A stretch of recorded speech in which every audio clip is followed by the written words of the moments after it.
ከሰዓታት በኋላ የሚለቀቀውን የቴዎሪካ የተባለው የቴዲ አፍሮ አልበምን በጉጉት እየጠበቀች እንደሆነ የነገረችኝ ድምጻዊቷ ሁል ጊዜ የቴዲ አፍሮ አልበሞች ይወጣሉ ሲባል ለ2-3 ቀናት ያክል የመረበሽ ስሜት ውስጥ እንደሚሰማትና አሁንም ራሱ አልበሙ ይወጣል ተብሎ እስከሚጠበቅበት ጊዜ ባለበት ሰዓት ላይ በጣም ስሜትን በቃል ለመግለጽ በማይቻልበት መልኩ በጉጉት የጠበቀች እንደሆነ ገልጻለች። ራሔል ለቴዲ አፍሮ ባካፕ ሆና ስቱዲዮ ውስጥ አንድ ዘፈን ውስጥ እንደገባች ገልጻ ሆኖም ግን ረጅም ጊዜ ስለሆነው ይሄ ዘፈን በአልበም ውስጥ ይኖር አይኖር እንደማታውቅ ግን ደግሞ ነገ ከህዝብ ጋር አብራ እንደምትሰማው አልበሙን ገልጻለች። ራሔል ስለ ቴዲ አፍሮ የሙዚቃ ችሎታ ብቻ ሳይሆን ከሱ ስለተማረችው የህይወት ፍልስፍናና ስብዕና ማብራርታለች። በተለይም ቴዲ አፍሮ በተለያዩ ፈታኝ ወቅቶች ከሚመርጠው ዝምታ ብዙ ነገሮችን እንዳስተዋለች የምትናገረው ድምጻዊቷም ዝምታ ትርፍ እንጂ ኪሳራ እንደሌለው የሁል ጊዜ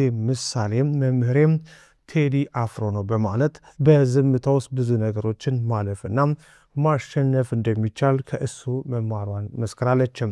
ከዚህ በተጨማሪም ድምጻዊቷ በይፋዊ የኢንስታግራም ማህበራዊ ትስስር ገጿ ላይ አዲሱን የቴዲ አፍሮ አልበም አስመልክታ አጭርና ስሜት ገላጭ መልእክትም አጋርታለች።